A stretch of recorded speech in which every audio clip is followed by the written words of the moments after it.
Assalamualaikum warahmatullahi taala wabarakatuh kepada semua pahlawan-pahlawan UKIS. Reply dulu. Waalaikumsalam, waalaikumsalam, waalaikumsalam. Masuk, masuk, masuk, masuk. Duduk, duduk, duduk dekat depan ni. Macam mana? Apa khabar semua? Semua sihat ke tak? Energi berapa persen? Cuba komen. Energi, semangat, elektrik yang berada dekat dalam badan, berapa persen? Cuba komen. Ke lemau, fokus dekat masalah, oh aku ada masalah ni lah, oh family aku macam ni lah, oh dia teruk lah, oh family aku, oh pakcik makcik aku teruk lah, oh anak aku kacau lah. Ataupun kita fokus benda-benda yang best. Alhamdulillah Allah bagi aku hidup lagi.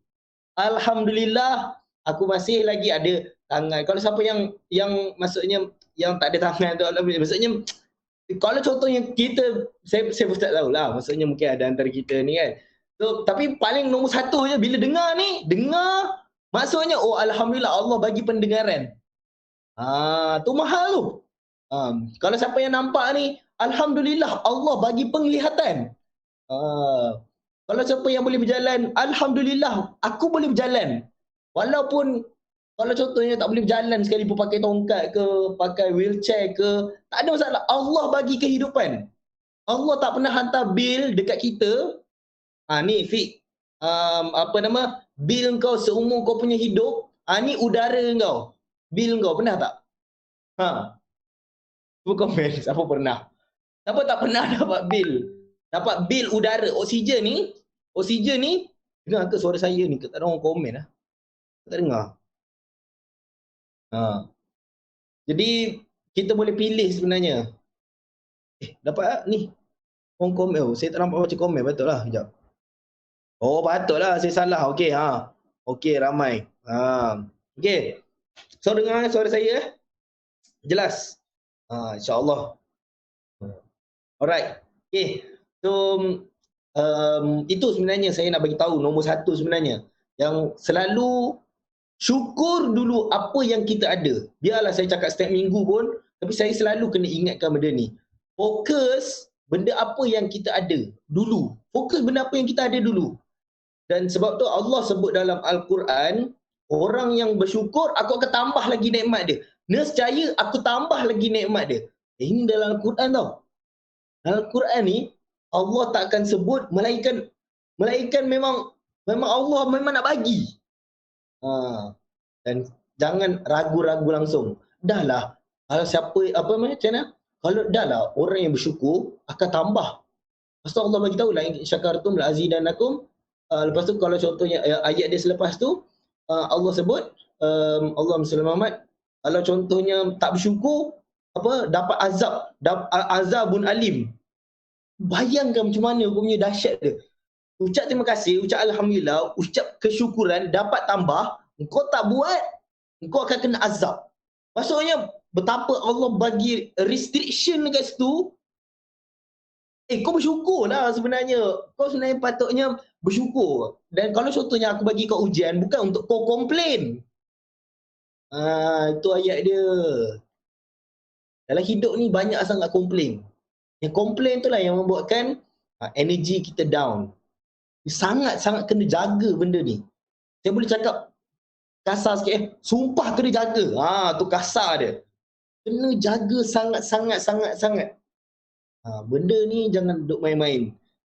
Terdetik dekat mulut tak cerita lah. Kalau mulut ni adalah level yang nombor satu sekali, level yang paling bawah sekali lah. Yang ni yang biasanya dia tak biasa. Dekat mulut dia anything complain. Kerana kita tak keluar PKP kan. Tapi antara yang kita nak kawal, kita tengok adalah bila mana kita driving. Sama ada kita driving sorang-sorang. Kalau sorang-sorang lagi lah. Macam mana kita punya kasarnya perkataan yang kita keluarkan.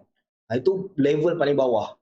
Dan kalau contohnya dia dah dapat tahan, sebab tu level bawah ni tahan dekat mulut dulu. Sebab susah. First, kalau contohnya tak biasa, kita nak komplain. Apa-apa semua komplain dekat mulut. Direct pula tu. Lepas tu ada apa-apa musibah, ada apa-apa, ucap syukur. Alhamdulillah. Ikutlah apa benda pun berlaku dekat kita. Semua orang ada musibah. Dan setiap orang ada masing-masing dia punya Allah Muhammad dia punya cabaran dia masing-masing.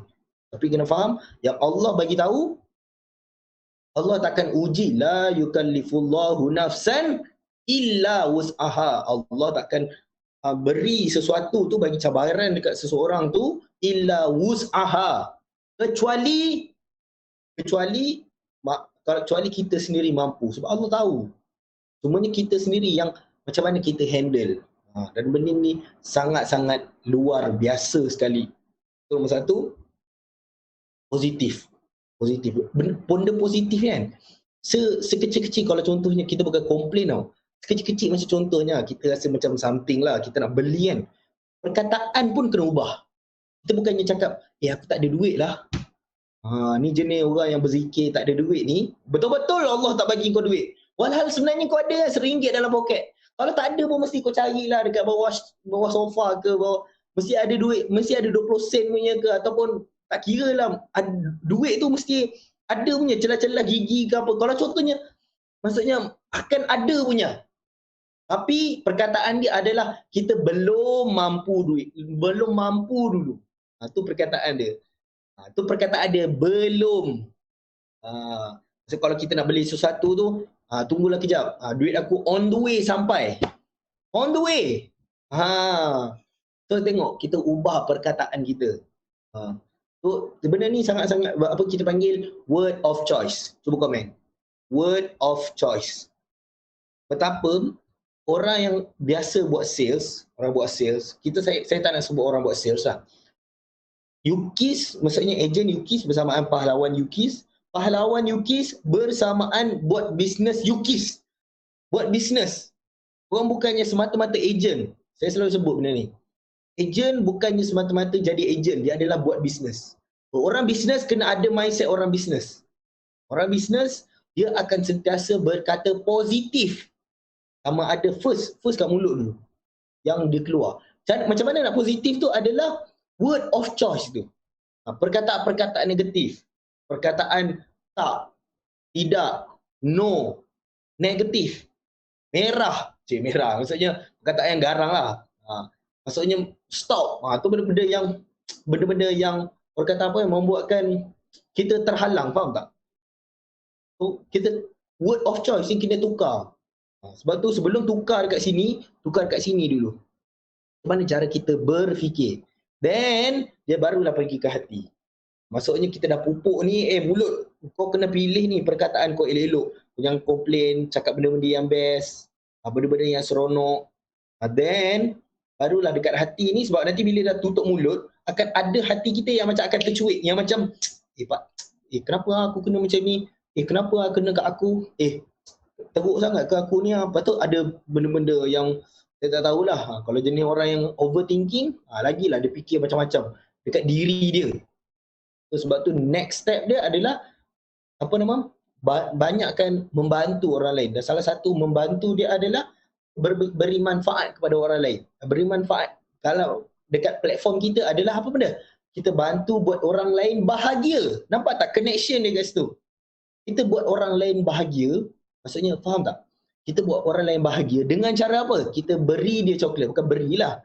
Maksudnya bahasa dia beri tu in terms of jual lah. Kita usaha dia, kau makanlah coklat ni, insyaAllah kau pun bahagia.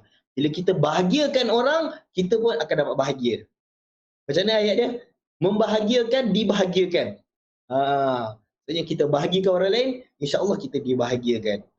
Maksudnya, bila mana kita selalu memberi, lama-lama dia akan gembira. Dan itu yang akan memupuk hati kita. Dan ni juga sebut tentang hati, saya nak selitkan juga, saya nak semua aware, khususnya yang orang Islam, pahlawan UKIS yang Islam, kena aware dan sedar dan kena rasa gembira. Sekarang ni bulan Zulhijjah, dia adalah bulan Allahumma salli ala Muhammad, bulan sepatutnya orang pergi haji. Dan waktu ni lah Allahumma salli ala Muhammad, maksudnya kita digalakkan untuk, kalau contohnya siapa yang ada duit lebih sikit, berkorban. Korban ni maksudnya korban lah, kambing ke, lembu ke, unta ke, tak kisah.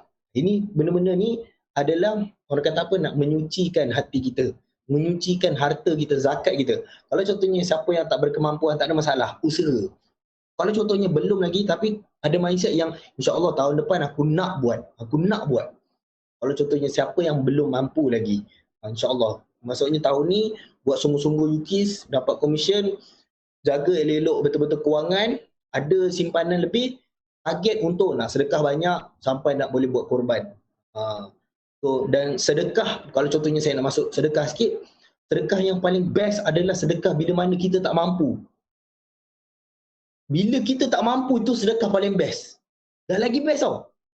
Sedekah tu bila mana dah tak mampu. Sedekah tu kita bagi waktu kita paling berat sekali. Ya Allah, berat. Ya, itu betul. Betul, insya-Allah. Dan waktu tu dekat situ tergugatnya kita punya iman. Macam bergegar macam betul ke aku nak buat benda ni? Benda-benda yang kita memberi ni membuatkan sucinya hati. Kalau contohnya waktu sikit pun kita susah nak memberi, susah nak sedekah, susah nak memberi, kalau nanti bila kita kaya nanti ataupun bila duit tu ada, lagilah susah nak beri.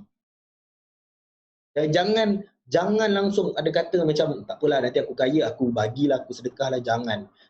Ini pembunuh nombor 1 dekat dalam bisnes. Saya selalu share saya punya story. Antara saya punya guru saya bila saya start buat bisnes, dia Allahumma salli Muhammad, dia tanya pada saya sales berapa, 100,000, saya cakap. Kemudian dia tukar, instead of kau punya target sales 100,000, kau kena tukar sales tu, tukar jadi sedekah. Maksudnya kita target untuk sedekah 100,000 suatu hari nanti. Then insya-Allah sales tu akan datang, dia akan bantu. Sebab kita punya fokus apa? Kita punya fokus nak memberi. Apa erti hidup kalau tak memberi? Faham tak dia punya ayat dia? Apa erti hidup? Sebab tu orang yang memberi lagi seronok sebenarnya daripada menerima. Saya sekarang kalau contohnya siapa tahu yang kita jaga.co kan, yang ada bendera putih yang online tu, siapa yang tahulah. So, saya letak saya punya nama tu, korang jangan carilah.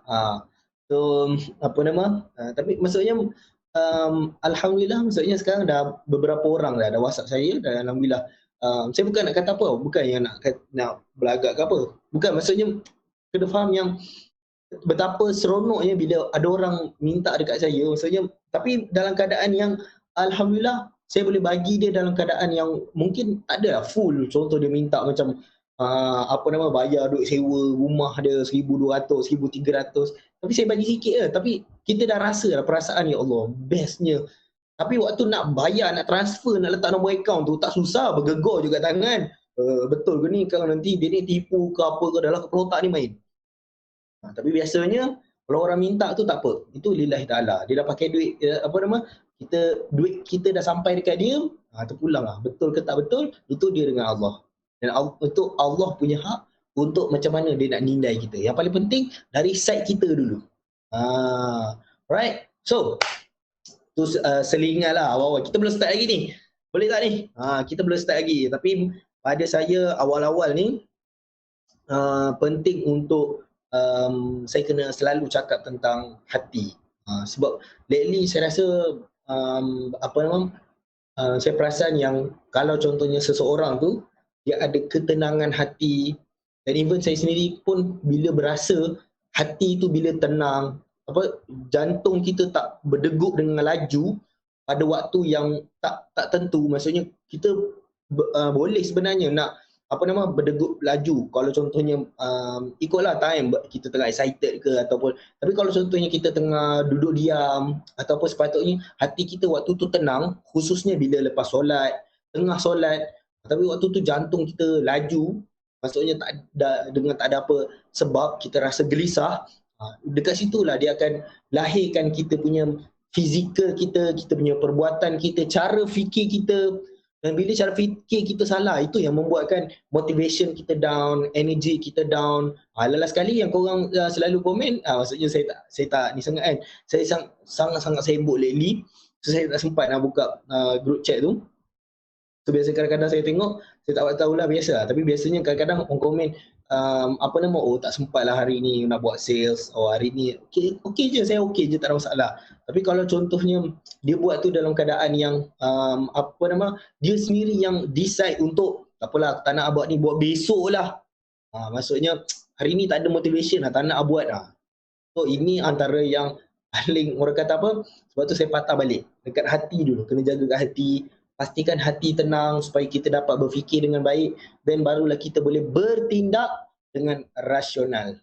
Right? Okay, so kita belum start lagi. Itu sebagai selingan kan. Okay, macam biasa. So kita nak naikkan semangat lagi. Semangat ni.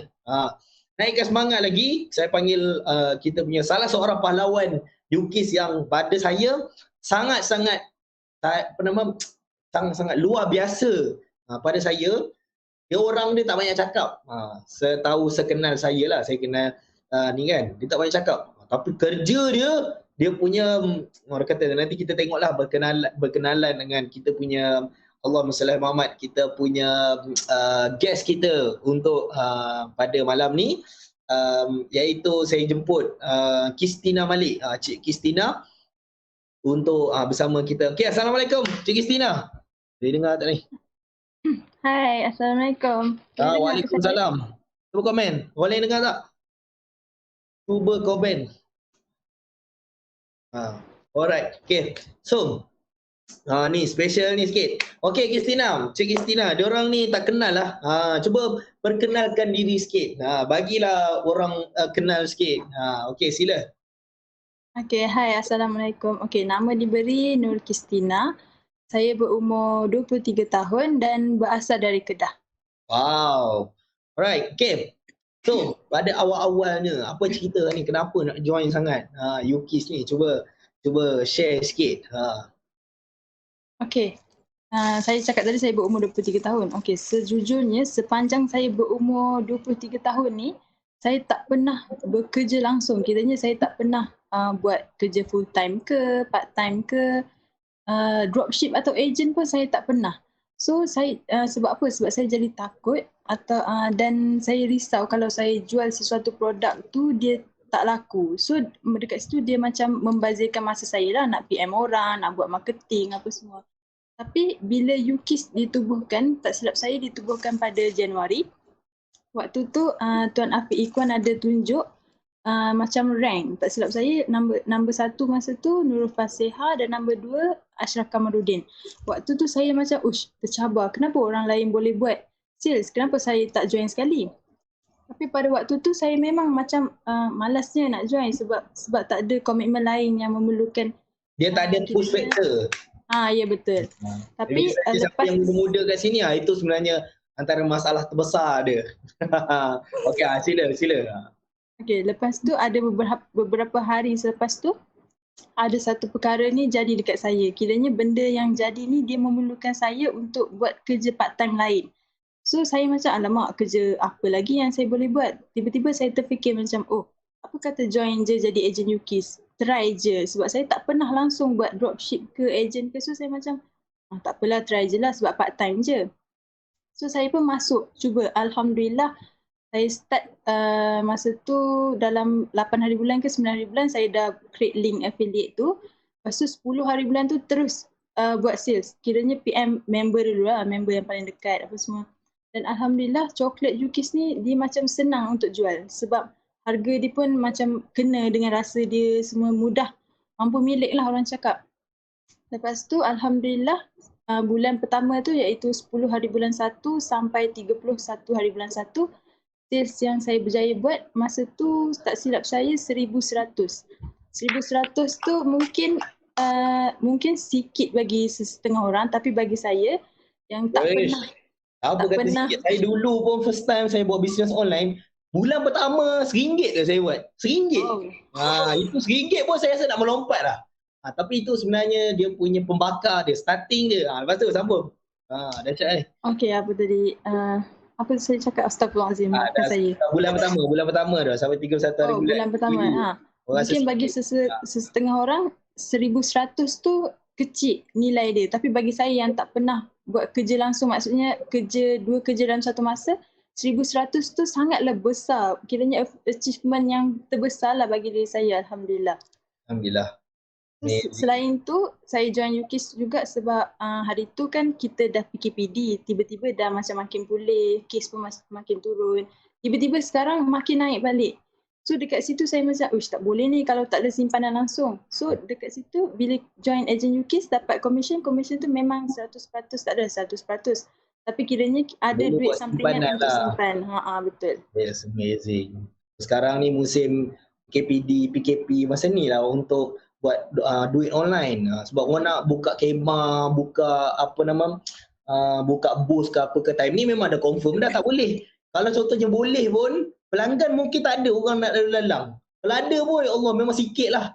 So sebaik-baik kita buat online, dia akan lebih senang. Cuma dia perlu ada ilmu lah. Lagi ada ilmu, dia lagi best. Alright, so kita nak tahu sikit. Sekarang ni tu 1,100. Saya tak pasti sekarang ni dah berapa dah total kita punya pahlawan UKIS ni. Kita ada numbers dia tak? Cuba sharekan. Itu dia. Kita Perwira Kristina telah mencapai sales sebanyak RM4,000, RM4,268 dalam tempoh 42 hari sahaja. Amazing. Cubalah komen. Tahniah. Ini sebenarnya bukan calang-calang sebenarnya. Umur muda, dulu pun kita pernah ada. Tak kisah, umur tak kisah. As long as ada ilmu, dia buat. Dia buat dan dia buat sungguh-sungguh, insya-Allah dia boleh capai. Dia tak kisah masa pun sebenarnya. So insya-Allah boleh sebenarnya capai dia. So sebenarnya, cuba share sikit apa sebenarnya perubahan. Kalau contohnya, sebab setiap minggu masih lagi pahlawan Cik Kristina masih lagi join tak kita punya weekly coaching ni? Setiap minggu masih lagi ke ada lopong-lopong lah sikit? Sejujurnya ada lopong-lopong sikit lah. Ada perubahan sikit tak lepas weekly coaching ni? Ada. Kiranya macam dari segi semangat saya makin bertambah. Maksudnya kalau dulu lepas saja saya dah settlekan perkara yang saya cakap, satu perkara terjadi tu saya macam dah down, makin dah malas nak buat sale apa semua. Tapi kalau maksudnya lepas tengok weekly coaching setiap minggu apa semua, dia macam lagi bakar semangat. Lepas tu Tuan Afiq sendiri pun ajar cara-cara, maksudnya dah habis PM 101 kena buat apa pula lepas ni. Kiranya kita sentiasa ada je cara untuk buat sales tu. Yes. Okay, last. Okay, bagilah share sikit apa sebenarnya tiga kunci utama kejayaan Cik Kristina ni. Cuba share sikit.